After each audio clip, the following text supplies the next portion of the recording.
génoise XXL Raffaello. Donc c'est le résultat de ma recette. Abonnez-vous, activez la cloche et n'oubliez pas de liker. Soyez les bienvenus. On aura besoin de 12 œufs, 200 g d'amandes poudre. Voilà, c'est celle du commerce. Je n'ai pas fait. J'en ai, mais je n'ai pas fait. Je me suis dit, c'est plus simple. J'en avais déjà, donc voilà. Donc ensuite, je vais peser 230 g de sucre semoule. Ensuite, je vais peser 250 g de farine.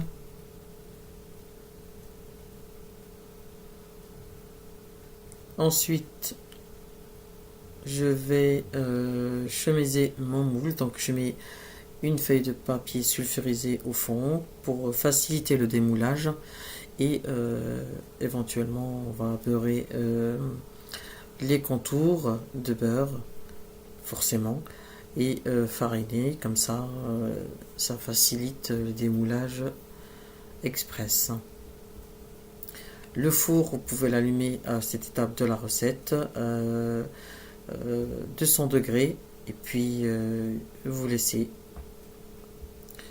Donc là, on va casser les œufs, on va séparer les blancs des jaunes. Voilà.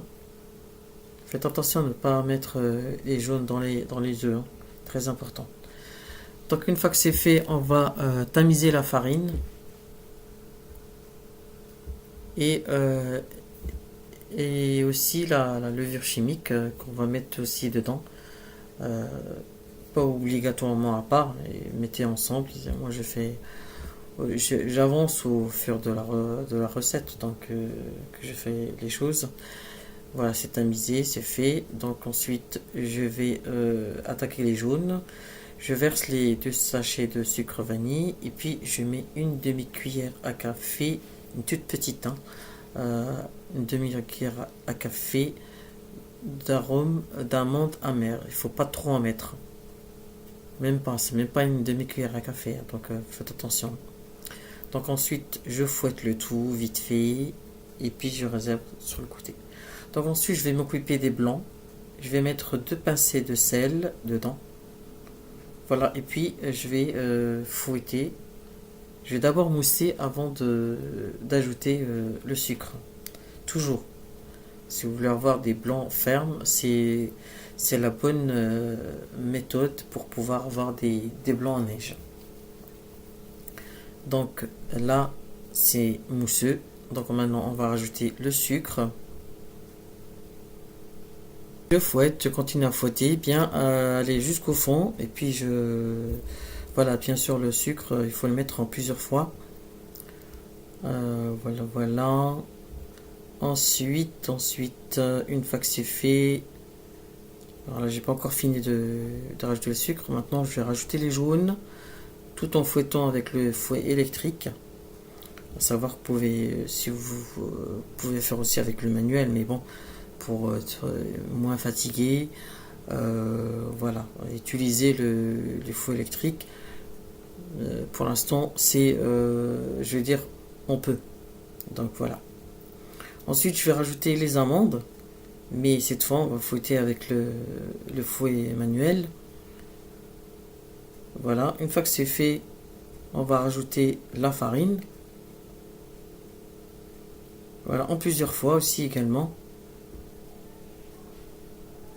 Voilà. Est-ce que c'est bon? Donc, voilà. Alors, est-ce qu'elle a fini? Non, pas encore. Elle rajoute encore de la farine.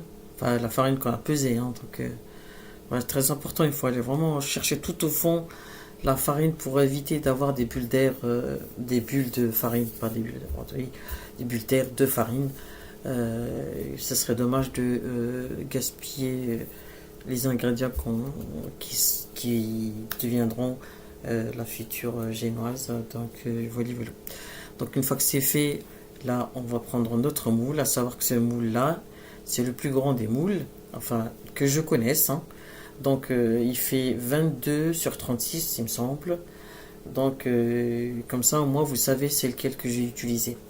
C'est celui qui a le couvercle déjà et tout. Donc, il n'y a plus qu'à faire le gâteau et transporter tranquille, quoi. Donc là, j'ai versé ma préparation dedans. Et puis, là, je vais enfourner à 200 degrés, comme on a dit. On laisse le four tel qu'il est. Et puis, on règle 25 minutes sur la cuisson. La cuisson génoise ou cuisson normale. Comme vous cuisez vos gâteaux. Donc, voilà. Et voilà, voilà. Est-ce qu'elle alors, on fait juste ça pour que tout soit bien à plat et voilà. Voilà. 200 minutes, 25 minutes, 200 minutes, n'importe quoi. 200 degrés à 25 minutes. Pendant 25 minutes. Excusez-moi, je fatigué un petit peu malade, mais c'est pas trop grave. Donc là, la génoise, elle est en train de pousser, elle est en pleine cuisson. Donc une fois que c'est fait, on va faire le test de la brochette. Voilà, vous l'enfoncez, si elle ressort, c'est que c'est bon. Si il y a de la pâte, c'est que c'est pas bon. Donc une fois que c'est fait, ben, vous sortez, vous démoulez, et puis après, ben, vous pouvez l'utiliser. Vous aimez déjà la génoise Red Velvet XXL. Vous aimez déjà celle que j'ai mis en dernière, nature et chocolat. Et vous aimerez aussi la génoise XXL Raffaello. Donc voilà les amis, je vous remercie de m'avoir suivi, de m'avoir accordé de votre temps. Merci pour vos vies. Puis je vous dis à très bientôt pour de nouvelles vidéos avec Shiwad Simbladi. Partagez, likez. Salam alaikum wa rahmatullah.